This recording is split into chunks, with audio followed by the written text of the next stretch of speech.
Hello everyone and welcome to mind review. I am Sakshi Kaushik.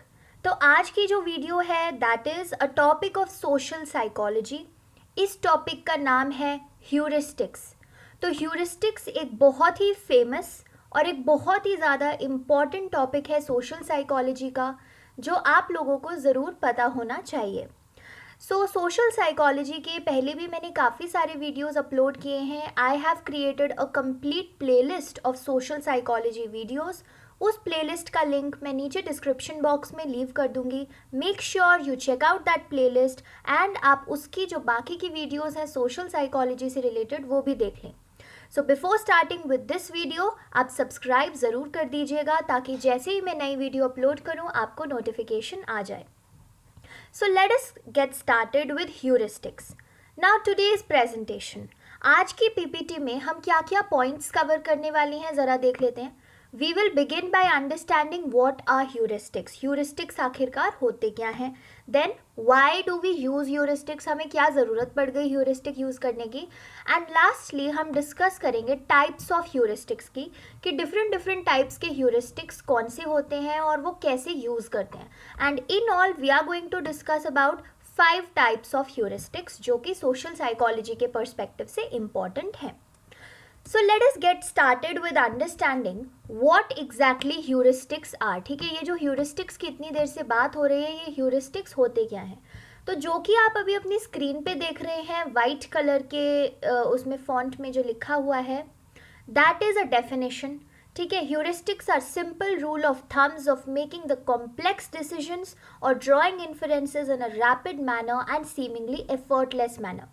अब इसका मतलब क्या हुआ सिंपल भाषा में अगर समझाया जाए तो this basically means that heuristics are the simple ways, the sort of mental shortcuts that we have which will help us to make our complex decisions also very quickly. तो चाहे कोई डिसीजन कितना ही कॉम्प्लेक्स हो, कितना ही complicated and difficult हो, but with the help of heuristics हम उस डिसीजन को क्विकली मेक कर सकते हैं, हम उस डिसीजन को क्विकली ले सकते हैं और एक एफर्टलेस मैनर से उस डिसीजन को ले सकते हैं. सो ह्यूरिस्टिक्स को काफ़ी बारी मेंटल शॉर्टकट्स भी बोला जाता है साइकोलॉजी में. So this is something that you need to remember. तो आपको अपने आप ही अगर मेंटल शॉर्टकट्स वर्ड याद रहेगा तो you will be able to remember heuristics मतलब मेंटल शॉर्टकट्स जिनकी मदद से हम अपने decisions easily and quickly and effortlessly ले सकते हैं. So this is what is the meaning of heuristics. Now let us discuss about two very important things because of which we use heuristics. ठीक है, दो चीज़ें हैं जिसकी वजह से हम heuristic यूज़ करते हैं. The first reason is information overload. अब इंफॉर्मेशन ओवरलोड का क्या मतलब होता है? देखो, हम लोगों में एक जो ह्यूमन बींग्स हैं, right, we have a capability of handling certain amount of information. ठीक है, अगर एक बारी में एक स्ट्रेच में अगर आपको मैं बोलूँ कि आप सीधा 5 घंटे बैठ के पढ़ाई करो, so it will be a little difficult for you, right. पूरा 5 घंटे आप अगर पढ़ते रहोगे without even taking 1 minute break तो बहुत ज़्यादा इन्फॉर्मेशन आपका ब्रेन भी नहीं ले पाएगा. एक पॉइंट के टाइम के बाद you will feel overloaded, right. Information से ओवरलोड हो जाएगा आपका ब्रेन. सो इस स्टेट में हम क्या करते हैं, वी यूज़ ह्यूरिस्टिक्स. ह्यूरिस्टिक्स हम इसीलिए यूज़ करते हैं बिकॉज हम एक पॉइंट ऑफ टाइम में एक सर्टन अमाउंट ऑफ इंफॉर्मेशन ही ले सकते हैं. अगर एडिशनल इनपुट उसी टाइम पे आने लगा तो हमें वो एक स्टेट ऑफ इंफॉर्मेशन ओवरलोड में डाल देता है और इस स्टेट को अवॉइड करने की वजह से हम यूज़ करते हैं ह्यूरिस्टिक्स.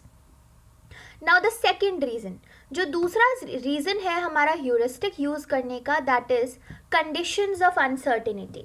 अब देखो, हम सबकी लाइफ में कुछ ऐसी सिचुएशंस ज़रूर आती हैं जिनका इंटरप्रिटेशन करना डिफ़िकल्ट होता है, यानी कि कुछ न्यू सिचुएशंस या न्यू एक्सपीरियंसेस हमारी लाइफ में होते हैं जिन्हें समझना थोड़ा डिफ़िकल्ट होता है, राइट. सो इसी वजह से हम लोग ह्यूरिस्टिक्स यूज़ करते हैं ताकि हम इस ह्यूरिस्टिक यानी कि मेंटल शॉर्टकट को यूज़ करते हुए अपने कंक्लूजन्स पे अच्छे से रीच कर सकें और जो अनसर्टेनिटी भरी हुई सिचुएशन है उसको सर्टेनिटी वाली सिचुएशन में कन्वर्ट कर सकें. So these are the two major reasons जिनकी वजह से हम ह्यूरिस्टिक्स यूज़ करते हैं. आई होप ये दोनों चीज़ें अब आपको क्लियर हो चुकी हैं, right. What are heuristics, why do we use heuristics. अब जो हम पोर्शन कवर करने वाले हैं इस पर्टिकुलर वीडियो में, that is going to be very important, क्योंकि अब हम बात करेंगे टाइप्स ऑफ ह्यूरिस्टिक्स की। अब जो फर्स्ट टाइप ऑफ ह्यूरिस्टिक है which I want to discuss with you all, इस ह्यूरिस्टिक को बोलते हैं रिप्रेजेंटेटिव ह्यूरिस्टिक। ठीक है, रिप्रेजेंटेटिव ह्यूरिस्टिक क्या होता है आप समझ लो ज़रा। So as you can see on the screen, इसमें है that when we use attributes और प्रोटोटाइप्स टू आइडेंटिफाई समथिंग। ठीक है, जब हम कुछ कुछ एट्रीब्यूट्स, कुछ कुछ प्रोटोटाइप्स ऐसे यूज़ करते हैं जो किसी चीज़ को आइडेंटिफाई करने में हेल्पफुल होंगे, तब हम बोलते हैं कि हम जो है यूज़ कर रहे हैं हमारे रिप्रेजेंटेटिव ह्यूरिस्टिक्स, राइट। तो रिप्रेजेंटेटिव ह्यूरिस्टिक में हमारा बेसिस ऑफ जजमेंट या किसी भी चीज़ को आइडेंटिफाई करने का जो बेसिस होता है वो क्या होता है, the more similar an individual is to the typical members of a group, the more likely she or he is to belong to that group. इसका मतलब क्या हुआ कि अगर कोई इंडिविजुअल एक पर्टिकुलर टिपिकल ग्रुप से काफ़ी ज़्यादा सिमिलैरिटी शो कर रहा है या कर रही है, देन दैट वुड मीन कि वो इंडिविजुअल हो सकता है कि उस ग्रुप के पार्ट हो। ठीक है, so we form a prototypical image on the basis of our first interaction with someone. जैसे ही हमारा किसी के साथ फर्स्ट टाइम इनकाउंटर होता है या इंटरेक्शन होता है, तो हम अपने मन में उसके लिए उसके रिगार्डिंग एक प्रोटोटिपिकल इमेज बना लेते हैं। You know, a prototypical image can be as simple as कि आप किसी से मिले एंड यू आइडेंटिफाइड, और आपको ऐसा लगा उनसे बातें करके that this person might be an extrovert. ये इंसान तो एक एक्सट्रोवर्ट होगा, इतना ज़्यादा मतलब you know the person is gelling up so much, घुल मिल गया है हमारे साथ। तो हमने उनको एक ग्रुप के साथ आइडेंटिफाई कर लिया, और वो ग्रुप क्या हुई, एक्सट्रोवर्ट्स की ग्रुप। या फिर इसका ऑपोजिट भी हो सकता है, you might identify someone as an introvert, क्योंकि वो काफ़ी ज़्यादा जो इंट्रोवर्ट्स का एक प्रॉपर ग्रुप होता है, हम बोलते हैं कि इंट्रोवर्ट्स के ये ट्रेड्स होते हैं, वो काफ़ी ज़्यादा इंट्रोवर्ट्स वाले ट्रेड्स दिखा रहे हैं, इसलिए हमने अपना प्रोटोटिपिकल इमेज ऐसा बना लिया। एक और एग्जाम्पल अगर मैं आपको दूँ इस रिप्रेजेंटेटिव ह्यूरिस्टिक का, तो right now you can see some you know science lab की चीज़ें आप अपनी स्क्रीन पे देख पा रहे होंगे। We have a dropper, we have some test tubes, right, we have a beaker, we have a microscope. ये सारी साइंस लैब की चीज़ें हैं। तो supposingly you go to somebody's house, right, आप पहली बार किसी के घर में जा रहे हो उनसे मिलने, एंड आप उनके घर में ये सारी की सारी चीज़ें जो है रखी हुई देखो। जब आप ये सारी चीज़ें रखी हुई देखोगे तो फर्स्ट चीज़ क्या आ सकती है आपके दिमाग में, कि हो सकता है ये एक साइंस स्टूडेंट है, या फिर हो सकता है this person is a researcher, इसीलिए काफ़ी ज़्यादा मतलब यू नो एक्सपेरिमेंट्स और साइंटिस्ट होंगे, क्या पता कि ये सारी जो एक्सपेरिमेंट्स है करने के लिए इन्होंने सामान रखा हुआ है। सो this is something that comes in a mind. ये चीज़ हमारे माइंड में क्यों आई, बिकॉज ऑफ रिप्रेजेंटेटिव ह्यूरिस्टिक्स। हमने किसी के सामने एनकाउंटर हुआ या यू नो किसी के साथ इंटरेक्शन हुआ, तो हमने उसके आसपास जो चीज़ें हैं, कैसा वो इंसान बिहेवियर शो करता है, उन चीज़ों को एक पर्टिकुलर ग्रुप ऑफ साइंटिस्ट से कंपेयर कर लिया in case of this example, right. और फिर हमने ये डिसाइड कर लिया कि क्योंकि साइंटिस्ट जो हैं ज़्यादातर ये सारी चीज़ें अपने घरों में रखते हैं ताकि वो एक्सपेरिमेंट कर पाएँ अलग अलग चीज़ों के साथ, तो ये इंसान भी शायद साइंटिस्ट ही हो, बिकॉज इनके घर में भी ये सारी चीज़ें प्रेजेंट हैं। तो I hope you do understand representative heuristics क्या होते हैं, राइट। तो ये था हमारा फर्स्ट टाइप ऑफ ह्यूरिस्टिक। अब हम आ जाते हैं सेकेंड टाइप ऑफ ह्यूरिस्टिक्स पे, जिसका नाम है अवेलेबिलिटी ह्यूरिस्टिक। अब ये जो ह्यूरिस्टिक है ये बड़ा ही इंटरेस्टिंग है, तो make sure you listen to it very carefully, right. अगर आपको लगता है कि इन्फॉर्मेशन ओवरलोड हो रहा है इस पॉइंट पे, तो आप इस वीडियो को थोड़ी देर के लिए पॉज कर सकते हैं, रिलैक्सेशन और ब्रीदिंग टेक्निक प्रैक्टिस कर सकते हैं, और फिर से इस वीडियो को देखना कंटिन्यू कर सकते हैं, right. So I will continue. Availability heuristic क्या होता है, it is based on the ease of retrieval of any information. अब ease of retrieval of any information का क्या मतलब हुआ, इसको मैं एक छोटे से एग्जाम्पल के साथ समझाती हूँ। कि जैसे आप अपना एग्ज़ाम देने जाते हो, राइट, हो सकता है आपका आने वाले दिनों में एक एग्ज़ाम हो जिसके लिए आप अभी प्रिपेयर कर रहे हैं, एंड मे बी उसी रीज़न की वजह से आप ये वीडियो भी देख रहे हैं अपने एग्ज़ाम के प्रिपरेशन के लिए। सो आप जैसे ही ये वीडियो देखते हैं तो आप सारी इन्फॉर्मेशन अपने माइंड में ले रहे हैं, सारी इन्फॉर्मेशन को अपने माइंड में कलेक्ट कर रहे हैं इस पर्टिकुलर टॉपिक से रिलेटेड, एंड जब आप अपने एग्ज़ाम में जाते हैं, अपने एग्ज़ाम में लिखते हैं, इसी टॉपिक के बारे में क्वेश्चन आ जाता है, तो आप क्या करते हैं, रिट्रीवल का प्रोसेस में आप इन्वॉल्व होते हैं. रिट्रीवल मतलब याद करना, राइट. आप अपने ब्रेन से जो चीज़ें आपने पहले याद करी हुई हैं उन चीज़ों को वापस लाते हो अपने ब्रेन में, अपने कॉन्शियस माइंड में, ताकि आप उसके बारे में अपने पेपर में लिख सको. तो ease of retrieval of any information क्या हुआ कि कितनी आसानी से कोई ऑलरेडी याद करी हुई चीज़ आपको वापस से याद आ रही है. तो ये जो अवेलेबिलिटी ह्यूरिस्टिक है ये ease of retrieval of information पे ही बेस्ड है. ये क्या हमें सजेस्ट करता है, that the easier it is to bring any information to mind, the greater its impact on the subsequent judgments और डिसीजंस वुड बी. तो कोई भी इंफॉर्मेशन अगर हमारे माइंड में बड़ी इजीली आ जाती है, बहुत इजीली हमें कोई चीज़ अगर याद आ रही है, इजीली रिट्रीव हो रही है वो इंफॉर्मेशन हमारे माइंड में, तो उसी इंफॉर्मेशन का ज़्यादा इम्पैक्ट होगा हमारे डिसीजंस और हमारे जजमेंट एबिलिटीज़ पे, राइट. तो हो सकता है आप एग्ज़ाम दो और इस पूरी ह्यूरिस्टिक की वीडियो में से आपको एक पार्ट है जो बड़े अच्छे से पूरे तरीके से याद आ गया, तो उस वक्त आपकी जो डिसीजन पे इम्पैक्ट होगा वो क्या होगा कि आप उसी पर्टिकुलर चीज़ के बारे में सब कुछ लिख दोगे जो आपको याद आता जा रहा है, राइट. उसी चीज़ के बेसिस बना के आप हर एक MCQ भी अटेम्प्ट करने लग जाओगे. सो अवेलेबिलिटी ह्यूरिस्टिक हमको यही कहता है that easier it is to bring any information to mind, the greater its impact on the subsequent judgments और डिसीजन. अब इस ह्यूरिस्टिक को प्रूव करने के लिए एक एक्सपेरिमेंट हुआ था छोटा सा, और ये एक्सपेरिमेंट किया था कहनेमैन एंड ट्वेर्स्की ने, right. Now what this experiment was, मैं आपको बड़े ब्रीफ में और अच्छे से बता देती हूँ. आप अपनी स्क्रीन पे एक K देख सकते हैं, right. This is an alphabet K.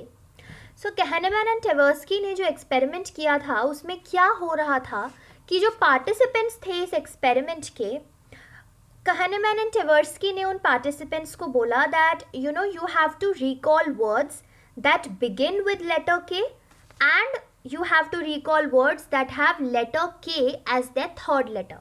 यानी कि करना क्या था, दो चीज़ें करनी थी पार्टिसिपेंट्स को. The first thing that the participants had to do is कि कुछ ऐसे वर्ड्स याद करने थे जो K लेटर से शुरू होते हों. For example kite, kangaroo, kitchen, right. सारे के सारे वर्ड्स K से शुरू हो रहे हैं. और जो सेकंड टास्क करना था पार्टिसिपेंट्स को वो ये था कि कुछ ऐसे वर्ड्स याद करने हैं जिनके थर्ड प्लेस पे लेटर K हो. फॉर एग्जाम्पल आस्क, आस्क जो हमारा वर्ड है उसके थर्ड प्लेस पे लेटर K है. तो ऐसे ये पार्टिसिपेंट्स ने करना था, राइट. फर्स्ट टास्क और सेकंड टास्क.